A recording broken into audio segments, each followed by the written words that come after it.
Hi everyone, today I'm going to show you how to balance your iFootage Wildcat II stabilizer, and this has markings on here, so you could write down the place where you've connected it if you really want. Personally, I don't bother. So then you're going to want to pull these out, spin this little red thing, lock it in place. Now before you start balancing, you do need to remember to position your monitor the way you want it, because moving the monitor will change the balance. You need to remember to set your zoom the way you want it, and of course make sure you have the battery in there, because if you balance it without the battery, then put the battery in, your balance is going to change.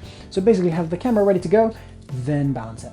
And if you have a lens that extends when you turn the camera on, then turn the camera on, then balance it. So first of all, we're going to need to figure out how many weights we need to use. So as a rough guide, if you're using a 5D with a big lens, then you're going to want all the weights, including the big ones. If you're using something like the A7S with a medium-sized lens, then you're going to want either just the medium-sized weights or the medium plus the small ones.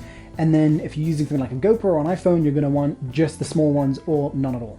The way to figure that out is to find the correct number of weights that allow you to have the camera flip upside down when you have the pole at its shortest position, but where the camera flips the correct way up when you have the pole in its fully extended position.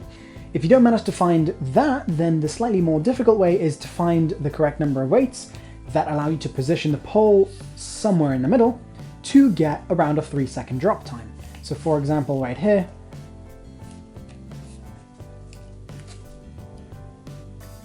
something like that. So I'm going to bring the weights roughly to the correct position that allows this thing to drop down fairly slowly, and then I'm going to start adjusting the top plate. So what I'm going to do is make sure that my camera is aiming forward and sort of positioned straight on the quick release plate. And then over here I've got the forward back adjustment and the left right adjustment. I'm going to slightly unlock those and unlock this piece right here. And this piece is just a little thing that allows you to remember your position so that you can release the camera from it and then bring it back to the exact same position without rebalancing it. One very important thing to remember here is that if you turn this slightly too much, then the camera is going to actually release from this. So you need to be careful when you do that. So I'm going to lock it and then move it back just a tiny bit so that it allows it to move backwards and forwards. So that it allows you to push it back and forth, but so that it's not free moving and just moving on its own. So for example, right now it's leaning too far back, so I'm going to push the camera forward just a tiny bit and then check again.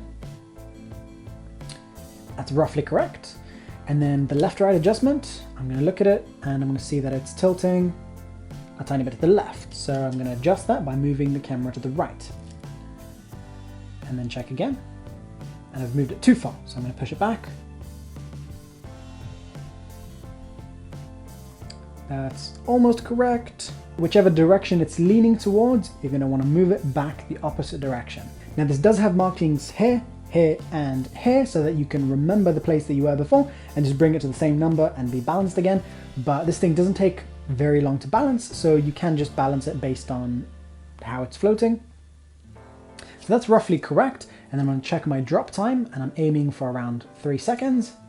So that's 1, 2, it's around 2 and a bit. So I'm going to bring it up just a tiny bit, meaning shorten the pole just a tiny bit, which would allow it to drop a tiny bit slower. About a 2 to 3 second drop time is fine. There it is, now it's balanced. So I will have another video about how to change the oil here. If you want to see that, I will have a link to my full review down below as well. And I'll have another little video about how to fly this thing as well, you know, how to move with your body, how to hold it. So see the links to those videos down below.